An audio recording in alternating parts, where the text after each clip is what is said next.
little bit sad about the end of Star Wars Insider. A lot of just fantastic memories over the years, going into the Walden Books bookstore in the mall and seeing it sitting there on newsstands. And then as it grew to its peak popularity, you would see it in the grocery store. You didn't have to go to the fancy bookstore in the mall. You could find it at your grocery store. So it's very mainstream. Very mainstream. I was thrilled by that too. Me too. It was that affirmation. It was like, wow, Yes. we made it. We made it to the grocery store. Shelves. Let's go. Right. But of course, as the internet became, the internet, and everybody needed to be first to break all the stories, and of course, the capabilities of the internet, as it grew into the late 90s and early 2000s, where you could get, big, beautiful, high resolution photographs and video and all of that. It just really, unfortunately, took a toll in traditional publishing and glossy, beautiful magazines. But there is still something great about the portability of it and just being able to get away from the glowing screen and crack open the magazine. And Sure. So I'm going to be sad to see it go. I'll be honest. It hasn't lived up to what I remember Star Wars Insider always being for many, many years. It really became Star Wars High Republic Insider over the last few years. It was constantly on the cover. There were constantly excerpts or original stories set in the High Republic. That magazine really just doubled and tripled down on the whole High Republic thing. Great if you were a fan of that and were following it. That was great. But it just seemed to pay less and less attention to the core of Star Wars. And I also heard some inside stories that Lucasfilm became more and more difficult. That there was a challenge to get photos and scoops from them. They were too busy playing footsie with a bunch of Star Wars websites, especially during the sequel trilogy era, where they were feeding a lot of those rumor mongers. People thought, well, where are they getting these scoops? Folks, they were getting those scoops directly from Lucasfilm, let me tell you. But a simpler time, a more innocent time, I think will always be remembered through the pages of Star Wars Insider. I have dozens and dozens. I probably have maybe 100 issues at this point. I've never thrown one away. I've got all of them, and I just can't bring myself to get rid of them. And it really is a wonderful way to kind of relive some great, like Rebel Force Radio is for a lot of people. They go back and listen to old episodes of when different movies and things came out. But I like going back and seeing this one. Really, I remember this cover. Jim, do you remember this one when we first saw what Ian McDiarmid was going to look like in Attack of the Clones? Right. And you could see the elements of Palpatine coming to the forefront a little bit. He was more gaunt. He was more pale. His features seemed to be much more sunken, and you could kind of see the evolution of the Emperor. Yes. And then they did sort of an about face. And by the time you got to Revenge of the Sith, he looked younger than he did in Attack of the Clones. It may have been, maybe they were just trying to make the transformation more dramatic visually by, you would almost get the sense, you would almost get the sense by looking at this picture that George was evolving him naturally rather than supernaturally. Or through any kind of, I think the decision to deform him through deflected force powers came late in the game. I think when they were working on this look, they were going to age him and wrinkle him organically. Yeah. And then George just was like, well, let's just cut to the chase, throw a bunch of his own electricity right up into his face and age him and make him look old. But I mean, the whole end of an era is upon us, especially with print media, and magazines held such an important place in the Star Wars fans' lifestyle, really. Yeah, Star Wars Insider magazine was there. There were other magazines along the way, things like Starlog, always very exciting to get early issues of that in the 70s and 80s, because this was our only source of information. There was no internet, of course. We've said it 1,000 times. No World Wide Web. There was worldwide nothing. And you had to search physically the information that you were looking for, and you would find it at things like newsstands, magazine racks, and libraries, and Star Wars Insider was there. And that's how we kept ourselves up to speed. It was so important during the era of Dan Madsen, who will be joining us in just a couple minutes here. It was so important in his era because he was the only guy there with boots on the ground on the sets of the sequels, talking to people like George Lucas and Rick McCallum, and relaying information back to the fan base via the pages of this magazine. There was no other place to do it. The internet was so, just scattershot at that point in time, especially when you talk about, 95 to 2005. It was just starting to get its legs. YouTube wasn't even a thing until 2005, at the very end of the prequel era. So we really had to rely on magazines like Star Wars Insider. And so we got Dan Madsen coming up here. Star Wars Cantina. Where are you going, Master? For a drink. Sorry about the mess. You will never find a more wretched hive of scum and villainy. We must be cautious.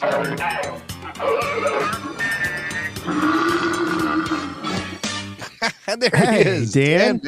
Holy smokes. Long time no see, my friend. I know, it's been way too long. It sure has. We can't let it go this long again. No. No kidding. How are things? How's Dez? How's everything? Dez is doing fantastic. We're getting ready to head off to Gettysburg, Pennsylvania on Friday. Oh, some Abraham Lincoln business going on there, I assume. Amen, brother. Yep, a big Lincoln Forum. It's kind of like a Trekkie convention for Lincoln. Well, what's Lincoln that got to nerd. be like? You got some cosplay going on, like different eras. Like there's the beardless Lincoln, the Yep. Lincoln with the beard, the top hat Lincoln. There is actually some people dressed as Lincoln, but they've had in the past people who actually played Lincoln, and on the year that Spielberg's Lincoln came out, they actually had Spielberg come and Oh, Did they really?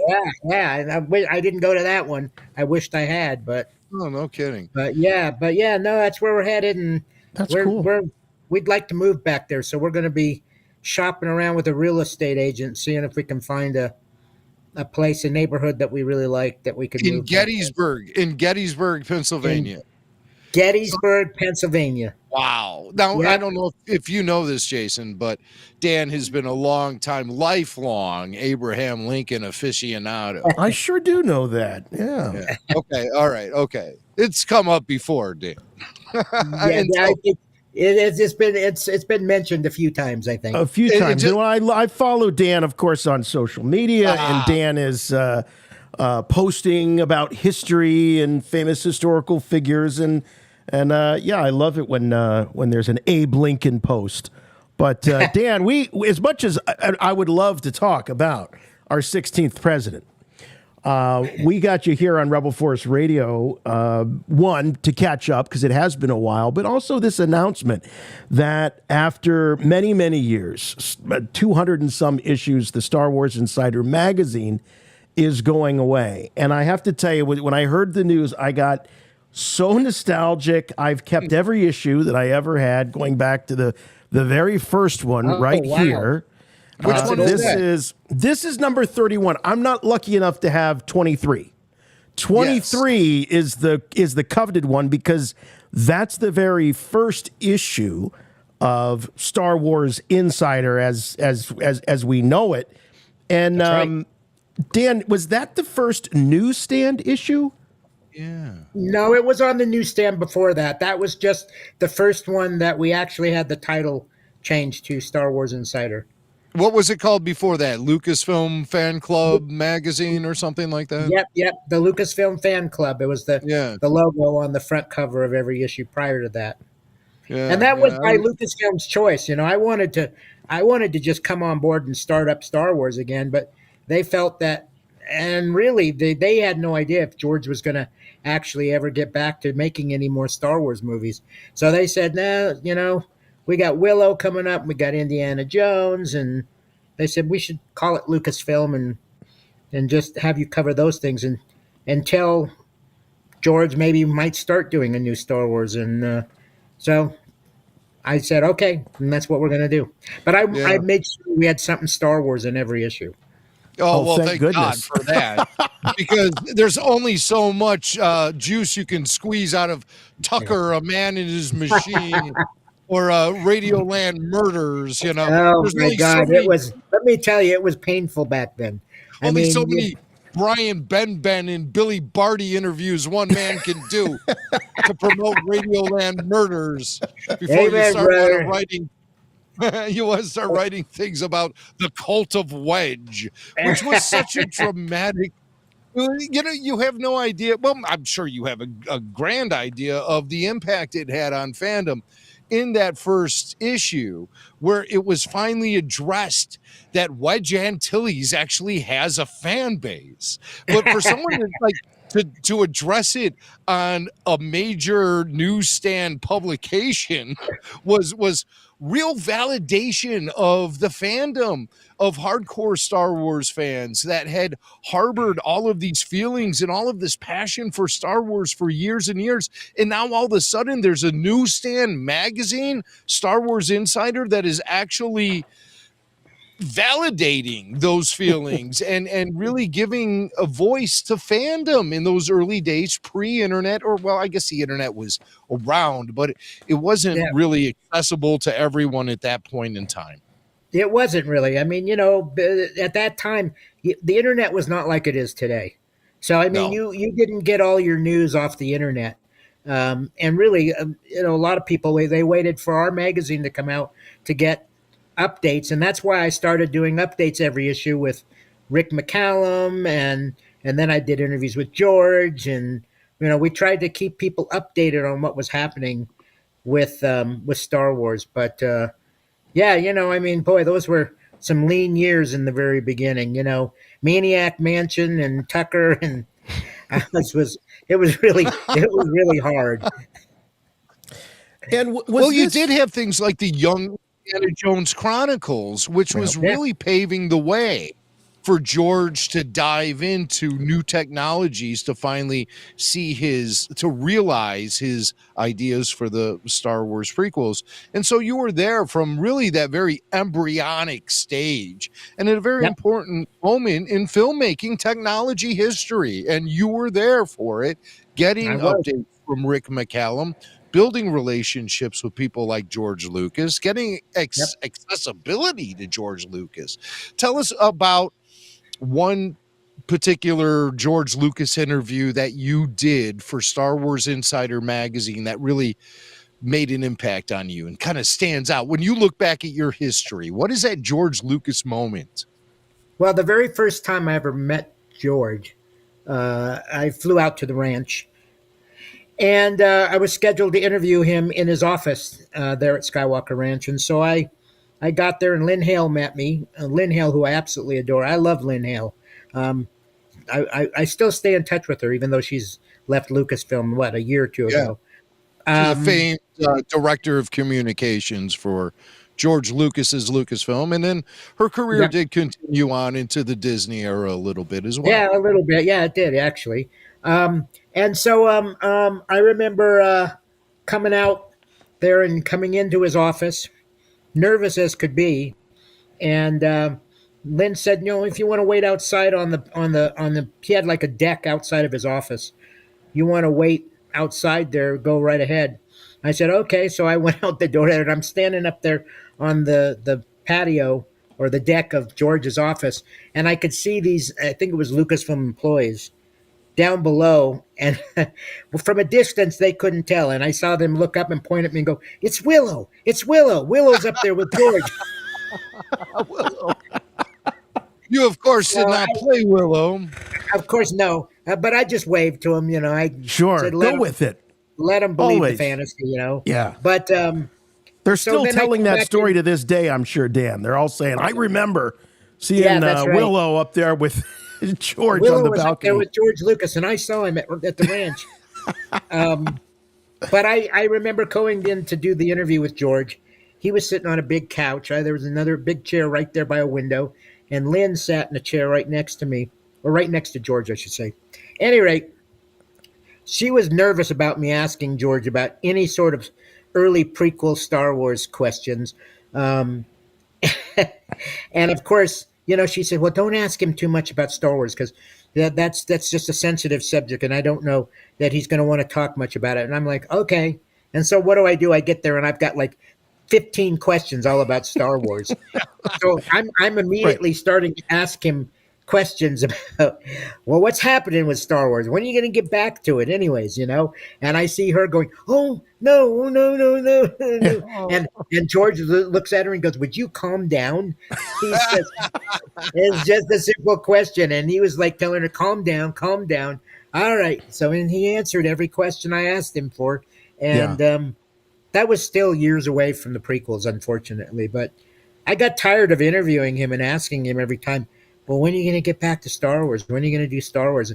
"Well, I plan on getting back to it. It's going to happen eventually, but I just don't know when." And I'm like, "Okay, well, maybe next year you'll know when." I don't want to make you jealous, Dan, but as I was going through my old insiders, I did happen to find this letter from George, signed by him, as a matter of fact, too. Look at that. Personally, Yeah. personally. Yeah, he personally signed that for you, Jason. Right. I was going to really ask you was, what yeah. that was like as you stood by as he signed every one of these letters. But I always looked forward to the George letter every year with the fan club. So take people back a little bit because we kind of glossed over it. But I mean, you were brought in by Lucasfilm to start the first official Star Wars fan club because you had done similar with Star Trek and Paramount and kind of wrangled all the disparate groups of fandoms into kind of one collective. But you weren't there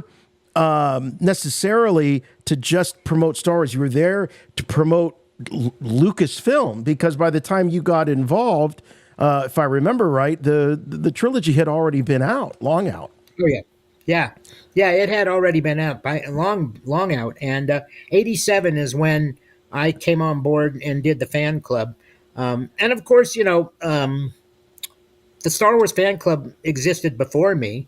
They had Bantha Tracks as their newsletter, and that went away. And it was partially because that went away that Howard Rothman called me up and said, "We just decided we weren't going to do it anymore. But we saw what you're doing for Star Trek, and we've never licensed the fan club outside of us. We've always done it in-house. And why don't you come out? Let's talk about possibly, licensing you, and you could do it outside of Lucasfilm." And so I did. I went out there and met with them, and I told them, I said, "Listen, if I'm going to do this, I got to have access to everything. I mean, I don't want to have to be pulling teeth here because I've got to compete with Entertainment Weekly and all these others who get these scoops and things." And I said, "If you're going to join the fan club, it's because you want to have something special, something exclusive you can't get anywhere else." And they agreed. They said, "Absolutely, that's what we're going to do." And so, and they did pretty much. They did really help me out. They gave you access to George. I mean, that's pretty big. And then, of course, as the prequels were in development, guys like Rick McCallum were there. How did it end up going to a newsstand magazine, from fan club to a magazine that everybody can get on the newsstands? Well, Star Trek was already on the newsstands, so it was pretty easy to move Star Wars over to that. My newsstand distribution company that was putting it in Barnes & Noble and grocery stores and Walden Books back then in those days. Oh, that's where I got mine. Absolutely. There you go. Yep, that was our local bookstore. Any rate, I told him, I said, "I have something even bigger than Star Trek." And I sent him a copy of the very first Star Wars Insider magazine. And they said, "Oh, my God, yes, absolutely, we'll take those." And so they tested it, put it in a certain number of markets, and it just went ballistic. And so It they said, sure we'll did. take more than that. And, at its peak, guys, at its peak, we had 500,000 copies of the Star Oh Wars my God, Insider. that's Wow. That about was the 5 times as many as I thought you would say for peak distribution. It was the What do you biggest think? when we ran the fan club. It was the largest membership base that Lucasfilm ever had, and the Wow. magazine went out to more people than it's ever did before that, and ever has after us. I was familiar with the Lucasfilm Fan Club magazine, but I Yeah, never stumbled across it or anything actually on the newsstands. But it was the issue. I think it might have been the second issue after the first one. Once you made the transition from Lucasfilm Fan Club magazine into Star Wars Insider, the one following the first issue had Alec Guinness's Obi-Wan Kenobi on the front cover, and it had that Cult of Wedge article in it. yep. And I eventually acquired that magazine several months after it was originally released. The first time I saw Star Wars Insider, actually, it wasn't on a newsstand, it was in a comic book shop. Yeah, that's where we sold a lot of them. Was in the comic book shops. That's where I saw it the first time. I was just Yep. getting into like comic book culture and things like that because of the rise of the Star Wars expanded universe, starting in 1991 with Tim Zahn's book Heir to the Empire, and then Dark Horse Comics was releasing Star Wars comic books. So I was right. pursuing this stuff, and one day I was taking a lunch break, and I went to this comic book shop in Lincoln Park on Chicago's North Side, and it was in the lower level of this building. There was a Tower Records upstairs and a bagel shop right next door to it. And I say the bagel shop because you could smell this amazing bagel smell of freshly baked bagels floating through the comic book shop. And so I always associate the smell of bagels with this comic book shop. I'm serious. And on the shelves was this, I think it was the second issue of Star Wars Insider magazine. It had Ralph McQuarrie on the front cover. Yeah, that's right. It was an interview And- we did with Ralph. Yeah. And I'd always been aware of Ralph thanks to the Topps trading cards and old books and the Ralph McQuarrie Star Wars art portfolios and things like that. But that's really when I started to get to know the guy, was through that article and that recap of his career. And from Right. that point on, I was frequenting that comic book shop to get Star Wars Insider magazine because that was my big dose of Star Wars news pre-internet era. You guys were getting the scoops. You had the great Anthony Daniels writing for the magazine. Ooh, and the He did his Wonder own- the column. The Wonder Yes. column. Absolutely Wonder right. column. Yeah. And his like it was like getting into the mind of a madman, and he was having all of these recollections on his experiences on the set of the original Star Wars. The way he would convey those stories was really intense. You guys even released a CD of Anthony telling those stories. Yes, Remember we that? did. We sure did. There are a lot of good stories he told that I couldn't. Were not for publication. So Oh, of course. maybe someday. Maybe someday. Long after Anthony's gone, we'll run those. But yeah, he had a lot of great stories. But yeah, we did that Wonder Column CD, and that really did well. He was surprised at how well it did. It was a stream of consciousness as he It would, was- and he is a raconteur of a great degree, and he can tell a story, spin a web of a tale that was really intense. I would love to go back and actually hear some of those old recordings. I bet somebody's got them on the internet somewhere, but Somebody the old- probably does. I think they would be a lot easier to listen to than to read. I remember really struggling through those because he had just this enormous vocabulary, and I'd like have to look up half the words that he was using. Yeah, he had a very different way of writing that wasn't necessarily common to Americans. Right. But all of the interviews I've ever done for the Lucasfilm Fan Club magazine, Star Wars Insider, I still have all of those on tape. Oh my goodness. with George and Steven Spielberg on the set of Indy and Harrison Ford and Mark Hamill. And you go back. I've still got all of them. And my buddy Rob keeps saying we need to digitize those. You need to do something. People would probably want those. To listen to those interviews. And I said, well, maybe someday I'll get the energy up to do something like that. But Rob is a very wise man. that he is. He is indeed. And he probably suggests maybe a podcast outlet to you if you ever wanted to go public with any of those recordings. He might have a suggestion of I don't know, maybe. So, but you are writing a book, aren't you? I am. I'm still in the process of doing it. It's slower than molasses, but I've had a heck of a year. I had a knee replacement, and then I fell and I hurt my back, and I had to have spine surgery. And Oh my God. so I'm just literally now getting back on my feet. I still can't just walk across the floor. I have to have a cane still right now. I hope to have next year be the year that I'm healthy and I can really finish that book and do it upright, because I've got so many stories that I want to tell, and stories that I've never shared with anyone. And they're stories on Star Trek and on Star Wars, and not just those, but I mean Lord of the Rings and Back to the Future. Right. And yes, you're not just a Star Wars and Star Trek guy. You were also hired to organize the fandoms of Back to the Future and Lord of the Rings as well. And I'm really looking forward to the book. I think we were one. I'm sure you had a lot of people chirping in your ear. I know we were one noisy outlet that kept encouraging you to write a book, Dan. Write a book. So you kept telling me part of that of me deciding to do so was because you guys kept telling me you ought to write a book. You ought to write a book. You got to. Your life has been just incredible. Glad to hear that you're on the men's. You look fantastic. For those that aren't watching the podcast, you look great. But getting back to the magazine. How important was it? I mean, when we started getting issues like this, I'll never forget. With what is it? This is Ewan McGregor on the cover. This was the first time I remember actually seeing him as Obi-Wan Kenobi. It was the first time. So it was the very first time you got to see him as Obi-Wan Kenobi. You guys were able to keep that these exclusives, and that was. Had to be incredibly daunting at sometimes, but also sort of freeing, because you were getting them from the source. You didn't have to worry about getting scooped, really, did you?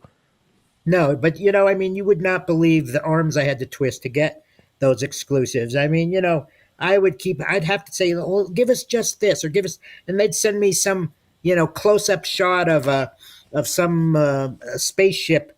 And I'd be like, nobody cares about that. No, it's just a picture of Rick O'Lee. You can't even tell what the hell it is. I mean, give me a shot of Obi-Wan Kenobi, so that we can see actually what he looks like now in the new prequels. And it was a lot of arm twisting to get them to do that for us. And then, the other cool thing was that they finally gave us the ability to do our own exclusive action figures. And we did 2 years?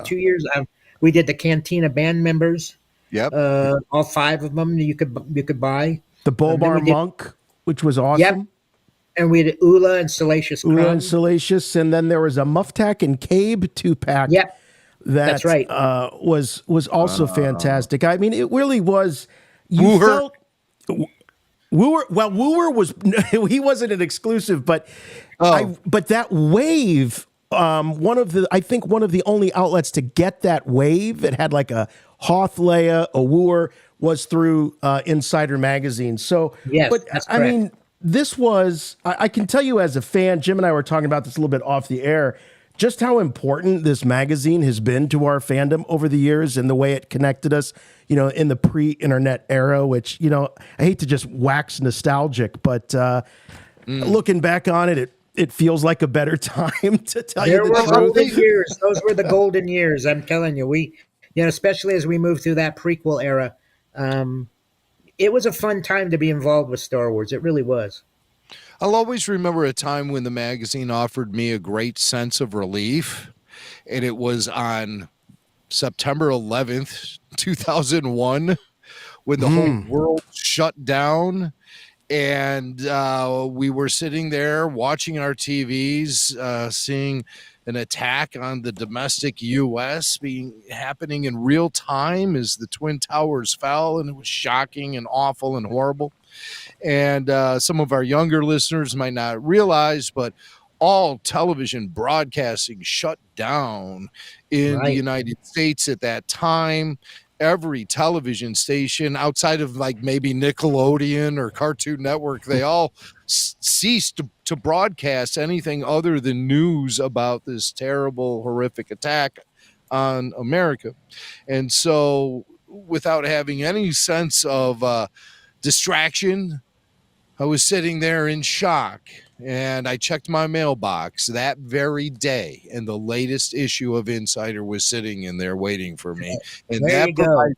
that evening provided, when I was finally able to tear myself away from the television, because I was as invested in the breaking news as anyone else, my goodness. But when I finally was able to tear myself away from the TV and get alone with the magazine, it offered me such a great sense of relief and escapism. And I'll never forget that moment, how much I valued having access to a source of entertainment, essentially. And magazines were that back in the day. Nowadays they were. they're so disposable, and the internet beats magazines to any sense of breaking news or anything like that. But I don't back know how then, any magazine survives today. I really don't. The Right, internet it is just, has taken over so much of everything now that Right. I really don't know how, and it's not surprising to me that Insider is going away next year, because there's only so much you can do now with the internet and the immediacy of news that comes out. Yeah, there you go. And it doesn't surprise me that, I was wondering how it survived right up to now, to be honest. So, Well, that and was I've the been, reaction. That was the reaction of most people when I said, "Hey, Star Wars Insider is winding down next year," and a lot of people, number one, were surprised it's still around, and number two, Yeah. they said, the other reaction was, "I'm surprised it lasted so long." But as the founder essentially of the magazine, the guy who was there from day one, share with us what your reaction was to hearing that news. It was posted up on StarWars.com. The announcement was made. I learned of the news because I'm friends of yours on Facebook, and that was Right. the thing that popped to the top of my feed that morning as I sat down for my morning constitutional, and I was getting updated on all the latest breaking news. at your and- phone, you're reading my stuff while you're taking care of business, right? Yeah, but I was you were very matter of fact about the way that you presented the information, and but I really want to know how you I had no felt. advance notice of that. I did No, not know it. I literally had, who was it? Somebody, I don't remember now who it was. Somebody said, "Hey, did you see this?" Texted me, and I pulled it up, and I'm like, "Oh, no, I hadn't seen that." And so I read through it, and then I went ahead and posted it, because I had, it was uh, a bit of a surprise and a shock to me that, nobody had said anything to me that it was going away, and nobody bothered to ask me to quote in the article, about starting the whole damn thing. And Right. I got to right. tell you, you know- Dan, I was surprised when I read the article. I'm like, well, where's Dan? Where's Exactly. Dan's that's what some of quote? my friends said. How come they didn't talk to you in there? And I said, a lot of the people at Lucasfilm are new, and they don't even Yeah. know who the hell I am. I'm Right. really not kidding you. And they don't think about We know the feeling.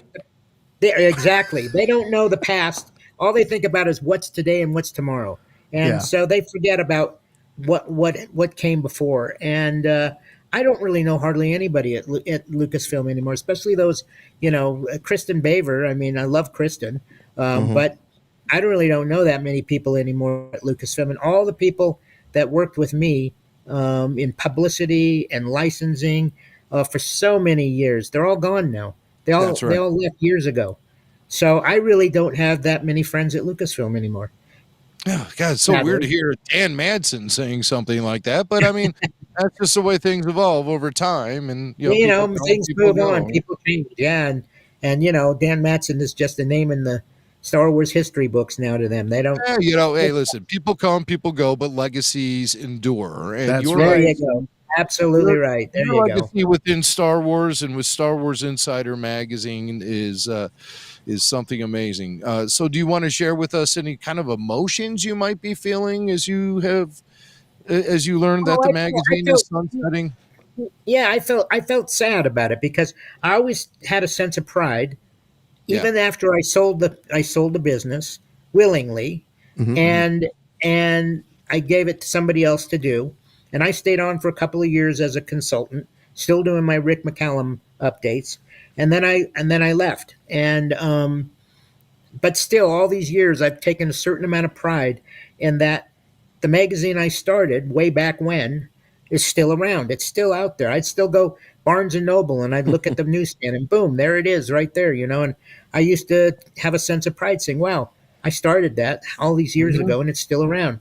So yeah, it was a bit of a sad feeling for me to know that, well, it's finally coming to an end. It's you know, it had a hell of a run. A lot of magazines don't last that long. So you know, it's something that I feel sad about, but I also, to be honest, I'm not surprised because I really don't know how most of the magazines survive today. It's just, it's a hard business to be in. You know, Yeah, Dan, it's there's a dying industry. a lot is made, especially with fandom. And Star Wars tends to get picked on about a bit about negativity in fandom and things like that. And I've kind of believed that a lot of it has to do with the immediacy of the internet. It's almost like these platforms are made for snark. They almost reward that kind of thing. Yeah. I mean, you were running the fan club. Were you getting nasty letters all of the time, or did you see this reputation forming about organized fandom or Star Wars fans when it was sort of in analog, No, we'll say? during my time, I did not see the negativity, the snarkiness, the fighting, the you know the because there wasn't all these different TV shows. There were just the movies. Yeah, You know, I mean, when I started, all there were the three original movies. That's right. it. Sure. And then you know, as I went on further, then a prequel came out, and then another prequel came out, and then the last prequel came out, and you know, but you know, the negative, the bitching and fighting and such that I see today in Star Wars fandom and have seen for the last several years, that was not in existence when I was doing the fan club. People, I think it was a more innocent time. I don't know what it Yeah, is, but I think you know, some I of these mean, people were too lazy to grab a piece of paper and dash off a letter and mail it in. You know, if there were those people out there, but like I say, the digital world, the social media world, as much as great things as it does for us, I think it also creates can be a nasty environment. Do you think it'd be it's been possible harmful. for a organized fan club to exist sort of online the way it did, again, through newsletters and things like that? I don't. I mean, there's already so many. There's Star Wars websites where people can go and communicate with one another, and there's StarWars.com. And I mean, if somebody came to me and said, "Hey, we want you to start another Star Wars," then I wouldn't do it. I mean, there's the internet has changed everything, and Yeah, sure no, has. I don't think a fan club could exist today, being internet based, Yeah. the way it was back when, because everybody waited, you know, the movies came out, everybody was anxious for the movies, and there wasn't something coming out constantly. And I still think that Lucasfilm, and you know, I'm sure people there are out there who will agree with me, I think they oversaturated the market. I Oh think they yeah. put out too many things. Yeah. Many of them were not that good, Yeah. and so you got a lot of what is essentially mediocre Star Wars, and I think people just kind of, it's like your favorite food. You can eat so much of it, and then you give too much, and you finally like, no, I can't eat anymore. That's enough, you know. And I think that's what they've done. They've gone to the well one too many times, and I think they kind of started to learn their lesson. I mean, you know, been a while since we saw a Star Wars movie out, but This is true. But there's I been don't know. so many Star Wars just designated towards certain fractions of the audience. Like, here's something Yes, for anime fans. Here's something for here's something for people who want to mature Star Wars. Here's something right. for people who like more of the spirit of Star Wars, like Skeleton Crew. And so you're fragmenting Star Wars so much. I always say I the agree. state of Star Wars in the year 2025 is Star Wars is in a severe, they're going through a severe identity crisis. And the thing Yes, that made magazines like Star Wars Insider so valuable and services like the official fan club so essential was the fact that we all seemed very united in the fact that Star Wars was presenting us one way of storytelling. It wasn't being all splintered up into these different tastes of Star Wars. It wasn't just confusing and like nowadays. I think fans just don't understand what Star Wars actually is anymore. Jimmy, I couldn't have said it any better than you. I completely and utterly agree with everything you just said. Just too much. You don't know what is Star Wars, what isn't Star Wars. I see things I watch on Disney Plus on the past shows they've done where I'm thinking, well, that's good, and then I'm thinking, well, that's not Star Wars at all.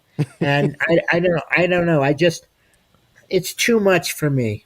I'm an old style fan, and you know what? Star Trek has been guilty of the same thing. They've got all these different Star Trek shows out there, which, quite frankly, I don't really like any of them. Yeah. And I still go back to the original Star Trek series, which I grew up with, which I watched, which I loved, and the Next Generation, same thing. Yep. And that's where I cut it off. And I think Star Trek and Star Wars are both guilty of doing the very same thing, just putting out way too much and splintering up the whole franchise of each of them. Yeah, Well, it since starts to lose its way Yes. with that much, with that spreading the wings so much. Yes. Start to make these franchises lose their way. So I hope maybe a back to basics trend will kick in. I'm getting vibes of that, but I've yet to I see hope any so. kind of solid proof of that. But you Yeah. were going to say, Jason? Well, I was just going to say, since you brought up the Trek, we can't have Dan Madsen on without mentioning this incredible photo, this iconic photo. Yeah, the To classic. this day, the only photograph ever taken of George Lucas and Gene Roddenberry, the founders of their respective galaxies, universes. And Dan, you took this photo, and I believe this was at the 10th anniversary Star Wars. It wasn't celebration then, but it was the 10th anniversary convention. Yeah, in '87 in L.A. Right? Yep, in L.A. Yeah, that was Starlog salutes 10 years of Star Wars, is what it was. And interestingly enough, that was the very first place I ever was able to advertise and market the new fan club. We had a table outside of the main room where this picture was taken, and we were signing up people right there for the Lucasfilm fan club. And it was really the premiere of the fan club, and nobody knew anything about it yet. And so we were saying, "Hey, it's back! It's back! Here's what you're gonna get." And everybody was like, "Oh my God, I'll sign up right now!" And we signed up a crap load of people at that event. But yeah, that was. I had no idea that I would be the only one ever. There probably is somebody else who's taken pictures of that, but they've never shown them anywhere. I've never seen it. I've never seen another. I've never seen another photo besides that one anywhere. So, it may be the only one out Talk there. about a legacy, Dan. This photo is going to last forever, and you were the guy that took it. That's pretty special.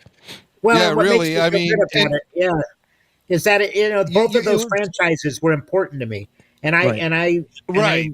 managed the fan clubs for both of them. So there's a special significance to the fact that I took that photo of both of those guys. Yeah, together. it couldn't have been written better. Oh, that's why it's appropriate. That's why it's the most appropriate that you're the guy who snapped that shot. I mean, it's cultural and historical significance would be that of if somebody took a picture of like Walt Disney and J. our token together, you know, and we're shaking hands. Yeah, yeah. It just, to me, it has that sort of cultural significance, and it's only appropriate that you were the guy looking through the viewfinder for that particular photo of Lucas and Roddenberry shaking hands. And the only known instance is that the only known instance of them ever even being together in the Only same time. room and breathing the same air. Only time they've ever been in the same room together. Wow. Wow. And Yeah. George, if correct me if I'm wrong, Dan, you would know, but I believe George was a fan of the original Star Trek. Oh yeah, he was. Yeah, Yeah. in fact, one of my early interviews with George, I asked him about Star Trek, Uh-huh. and he said, "Oh yeah," he said, "I love Star Trek. I used to watch it all the time." So yeah, George was. I don't know if you'd call him a Trekker, You're right. but he was definitely a fan of the show, and he watched the original series when he had the opportunity to when he was younger. Yeah. Yeah. Well, it seemed like he was a sponge for all sort of stories like that. Oh yeah, he was. And something that was just so expansive and, you know, enduring is the original Star Trek, which lasted 3 years on network TV. You know, it told a bunch of stories, and then followed up with an animated series and all that, which I bet George had eyeballs on as well. I'm sure he did. He probably was thinking along those lines eventually with Star Wars. Maybe. With when the Clone Wars came about. But something you mentioned earlier, Dan, about some of the earlier struggles where George was not really talking much about Star Wars and was building his company and producing and working on other films and stuff. And Lynn Hale was nervous about you asking him about Star Wars. Fast forward to 2025, we have George opening up this massive museum, and it seems like he's just kind of putting Star Wars over in this little corner. Yeah. And I thought, wow, that's kind of interesting. It's sort of like when Dan was working on the magazine and they didn't want to talk about Star Wars. What do you make of that? I mean, you've interviewed the man. I mean, does that surprise you that he puts this museum together and doesn't seem to have a lot of room for Star Wars? It doesn't surprise me at all, because I've known ever since I first met George how much he loved art, and he had, when I remember one of the first times I ever came to his office at the ranch. You go up the stairs and there's this massive painting on the wall there by some famous painter, and I can't think who it is now. But then you walk in his office, and over the fireplace is an original Maxfield Parrish painting, and then over on the wall over here was an original Norman Rockwell painting. And I remember asking him about it because I always loved both of those artists, especially Norman Rockwell. I love he's as Americana as you can get, right? And my little Ewok is playing in the background. I see that. There. People that aren't watching the show, they're just listening. They're not going to see the show that's really going on here. That's Puppy dog rolling around on the floor. That's Cricket, the one-eyed wonder dog. She only has one eye, and wow. we got her at the shelter, and she's just as cute as can be. But she only needs one eye. Yeah? She only needs one eye. She only needs one eye. Oh, we always say, she says to us, "I got my eye on you." You know? I'm so glad you rescued her. She's an awesome dog. She's adorable. But what was it? Oh, and so I always knew he loved art. And it's interesting because one of the things that we really loved as I was doing the Insider, we tried to get artists to do not only covers for the magazine, but we wanted to do, we did exclusive prints and posters. And so we were using all kinds of artists out there. Some of the Star Wars artists today that are really well known got their start with us in the Star Wars Insider. And we'd do exclusive posters, and we would do prints, and we did covers that we had exclusive art on. And it's funny because as we were doing those, I used to get calls from George's office, and they'd say, "George wants to put an offer in to buy that piece of art."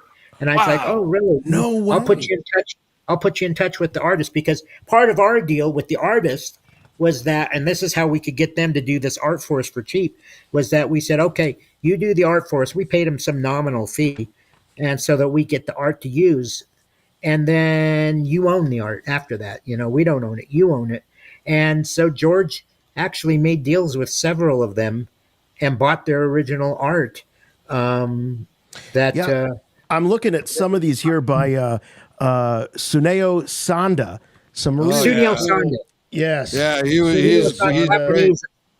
Yep, he is an awesome artist, and Well, Drew of Of course, Struzan. the late Yoda. great Drew Struzan also did some cover work for Star Wars He did. Insider magazine. Did you He did. collaborate directly with Drew, who we just recently did. lost? Yeah. Yeah, Drew was a great guy. I love Drew, and it was so sad to hear what his diagnosis and then that he passed away. But yeah, I was always really fond. He was my favorite artist. I always loved his work. And John Alvin, he was another one. He Oh, passed away John. years ago. Yeah, and John was great. did. I literally worked together with John for the very first Star Wars Celebration poster, which has got Darth Maul and Anakin on it, and so he and I got on the phone, and he said, "Well, what do you want?" And I said, "Well, we should have the main characters, Maul and Anakin and such." And so he did several sketches for us. And I looked at several of them, and I was like, no. And then he got me one final one, and I said, that's it, that's good. And so I took that one and sent it to Lucasfilm, and Lucasfilm approved it. There you go. Yeah, blow that up, Jay. these are some of Drew Struzan's Oh, Drew exclusives. Struzan I don't stuff. have the Yeah. one. Excuse me. This John is, Alvin. this is John Alvin. Drew Struzan did. Hold on, let me get the right thing here. Drew Struzan did some of these for Shadows of the Oh, yeah. Empire. Oh yeah, Right. absolutely. Yeah, we did some product stuff with Drew. Some posters and things of that. I didn't nature know where that Drew did the Drew cover did it. art for Shadows. Yeah. Oh yeah, he did absolutely. He did a Yeah. lot of those expanded universe novel covers back in the He day. did indeed. That's right. Yeah. That's right. Yeah. Yep. He was just a So hell of you're a guy. saying that George was interested in this Star Wars art? I mean, Oh, we know big he was a time. big pop art collector, but I'm a little Yes. surprised to know that he liked Star Wars art or Star Wars fan art or what have you. He did. I would guess that he's probably got one hell of a collection of original. Maybe he should Star put Wars that in the art. museum. Well, I think he I is. bet he will. No, I think he actually is. I think Oh, there is good. going to be an area where there will be original Star Wars art in the museum. I'm almost certain of it.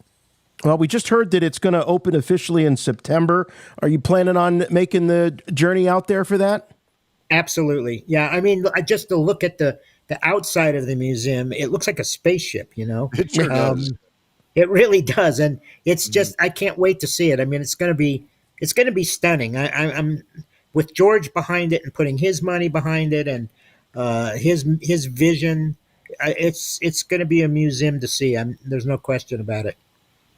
Well, Dan, before we let you go, I know you told us a great story about being out on the balcony with George, but looking back at so many years of Star Wars Insider, going back to 94 was when it came out under its current look. Anything else jump out at you? A story, a piece that you did, an article that you wrote, or just an experience that you had because you were representing that publication? Well, a lot of it comes down to episode 1, because we were given exclusive access to stuff. And I can still remember because, they were really wanting to support me and the Insider to really help promote episode 1 before it came out. So I was invited out to the ranch by Rick McCallum, and he took me upstairs this was in the main house, and he took me upstairs to where all of the artists were working. Doug Chang and several of the other artists were up there. They were sculpting things, they were painting things, they were drawing things. And to get into the room where they all were, you had to give some sort of a special knock. And I don't even remember what the knock was now. But it's like bump, bump, bump, bump, bump, bump, bump, or something like that. And they look out, see who it is, boom, and I got to come in, and I'm just That's that sitting there. famous Lucasfilm security network that we Yeah. heard so much about. The high-tech security network of I Skywalker Ranch should play there. It comes down to a secret knock. That was the secret. Someday somebody will probably know what that secret Lucasfilm knock is. I can't remember it for the life of me, but I just was shocked that they were giving me access to all of this stuff. I was seeing sculpted busts of Jar Jar Binks long before anybody even knew he existed. Wow. And they introduced me to Doug Chang for the first time. There's Doug sitting there at a drawing board, sketching out something on, on his board. I don't remember what it was, some vehicle or something. And then, the other artists were there working. And Rick literally sat me down in front of a computer and showed me some of the early CG work that they were doing. Whoa. And I remember just thinking, this is blowing me away. I mean, at that point, Star Wars Episode 1, that it was so top secret. Nobody knew anything about it. Nobody saw anything. Everybody was dying to see something, and they're giving me this like carte blanche tour, seeing everything up there and trusting me that I'm not going to go out and spill the beans. And of course, it wouldn't be in my best interest because I would want to go out and promote what I could through the Star Wars Insider. And then that's the thing; they had approval over everything, so I couldn't print a damn word without them saying, yes, you can do that. There it is. There it That's is. both the beauty. That was the beauty and the curse of being the licensed official magazine, because I could not write anything I wanted nor publish anything I wanted without getting their approval to do so. And maybe you had such great access because it all came down to publishing. There was no social media. There were no blogs. You couldn't just become a maverick and suddenly start tweeting things about episode 1. They did have you on a leash to. They did have me on a leash, no question about it. To a degree, but there is something about, I think, your personality and your presence that put them at ease, and they realized they were dealing with a professional, and there was just something about you personally that I think opened up those doors a little bit wider than they should have been for any rando journalist just showing up. Well, that's awfully kind of you say. And I had a good relationship with everybody back then.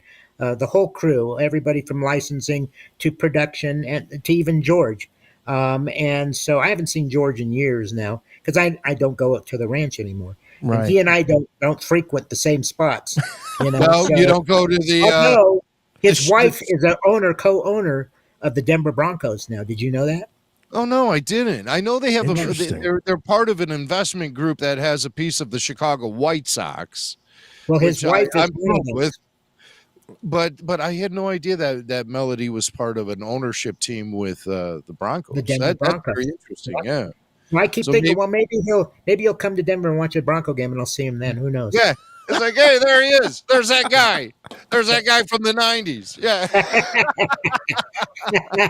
He's got his face painted orange. He looks like he's got a blue horse hat on his head.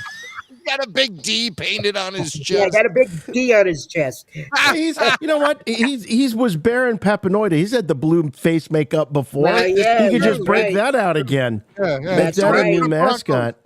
Absolutely, you got it. You know, I remember as a kid growing up in the 80s, I thought I was a Raiders fan because they would always use Star Wars as a way, at the games there'd be somebody dressed as Darth Vader, they'd play the Imperial March, and I thought it was the Star Wars team as a little kid. So maybe George can do that with the Broncos. Swank was looking for any distraction from the Cleveland Browns he could find. Indeed. Yeah, or any reason to be excited about football, period. But Dan, I think that despite you not being associated with the magazine for some time, I think this is an opportunity for you to take a victory lap, and I'm really proud and happy that we have you here, because we wouldn't be talking about this magazine at all if it wasn't for you. We wouldn't have a lot of things as Star Wars fans if it wasn't for you. So we all owe you a heck of a lot of gratitude, and it's such a great opportunity to get to check in with you once in a while. You guys are too kind. I really appreciate it. It was always a labor of love. There was never a day that I went to work and thought, oh God, I have to put out another one of those damn magazines. I never, ever, ever thought that. I was always excited about, well, what are we going to do in the next issue? What's going to be on the cover? And I'd get something from Lucasfilm, an amazing photo of something from episode 1, and I'd be thinking, oh my God, I can't wait to get that in the magazine so all the fans can see it and really get amazed by it. So it was a fun labor of love, and I miss those days. There's no question about it. I do. Well, we're looking Well, I'll forward tell to the you, we book. do That's too. one thing for sure. Yes, Yeah. absolutely right. Absolutely. Yep. That's going to be next awesome. year. Well, Dan, Yeah. you've been so generous with your time sharing your memories of Star Wars Insider Magazine. But instead of looking back, let's look ahead to the future. Do you have anything that you want to lay on us about what you're currently working on? Anything you want to plug? What's going on? Things have slowed down a little for you, I guess, with the surgeries. But I mean, do I'm you have anything? semi-retired now, but I've got semi-retired? I'm semi-retired now, and I'm still doing PR work for a variety of different companies.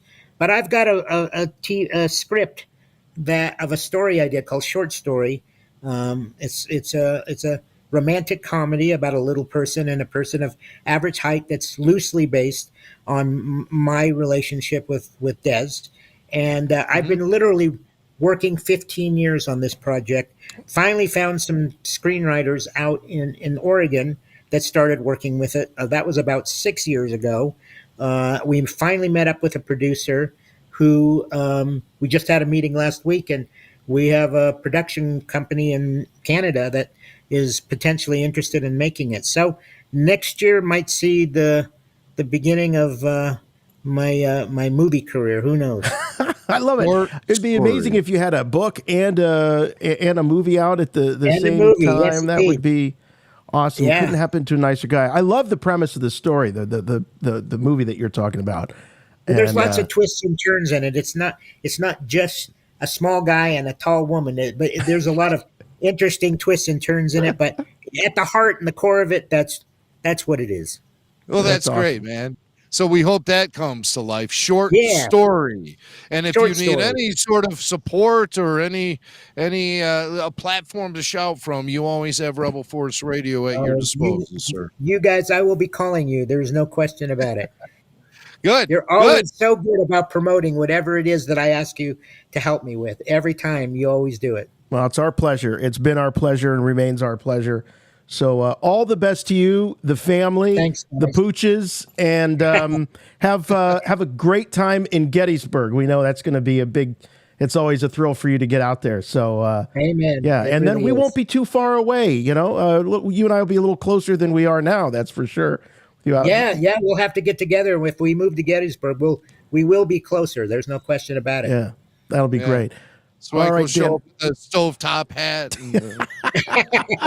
And, yeah. You guys can come out and do Lincoln impressions, Lincoln impersonations. Oh, you've not heard you've not heard Mac and I our Lincoln podcast? Oh, yeah, we do a whole thing. Oh, do you? Okay.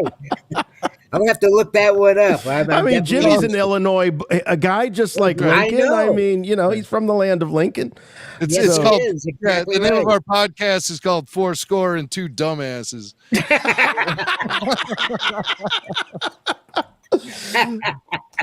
All right, man. Thank I you will, I so will much. listen to that. All right, guys. Take care, Dan. Thanks We'll for your catch up with time. you soon.